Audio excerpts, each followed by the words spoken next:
எல்லாருக்கும் ஹாய்ங்க. நம்ம ஒரு குச்சி மாதிரி நட்டு வச்சோங்க புதினா. இது பார்த்தீங்கன்னா, இப்போ நல்லாவே தழைஞ்சு வந்துருச்சுங்க. நல்லா பெரிய பெரிய இலையா விட்டு நல்லா தழைஞ்சு வந்திருக்குதுங்க.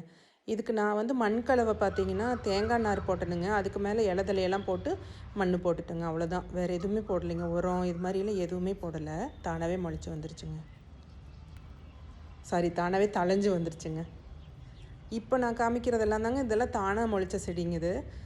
இது வந்து பசலைக்கீரை செடி வச்சுருந்தேங்க. அந்த காம்பவுண்டில் பூராமே தழைஞ்சு வந்திருந்ததுங்க. அப்படியே ஸ்க்ரீன் போட்ட மாதிரி படர்ந்துருந்துச்சு. அதிலிருந்து விதை விழுந்து இப்போ பார்த்தீங்கன்னா, ஒரு ஆயிரக்கணக்கான செடி இருக்குங்க. அவ்வளோ நாற்று முளைச்சிருக்குங்க. பாருங்கள், இது எல்லாமே பசலைக்கீரை நாற்று தான். அவ்வளோ செடிங்க.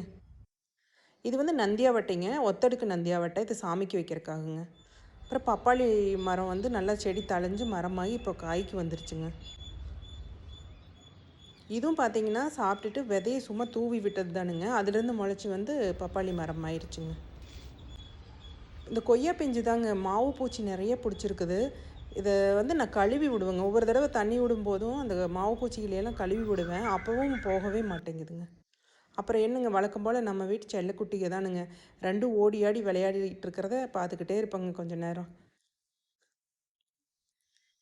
இவங்கள வந்து நாங்கள் வளர்த்துன கதையெல்லாம் உங்களுக்கு ஒரு வீடியோவில் சொல்கிறேன். ரொம்பவே இன்ட்ரெஸ்டிங்காக இருக்குங்க அந்த கதையை கேட்டிங்கன்னா. ரொம்பவே ஈஸிங்க. ஒரு வேளை நீங்கள் நாய் வளர்த்த பிடிக்கும் அப்படின்னா 2 நாய் வளர்த்துங்க. ஒன்றே ஒன்று மட்டும் தனியாக வளர்த்திடாதீங்க. தேங்க்ஸ் ஃபார் வாட்சிங் ஃப்ரெண்ட்ஸ்.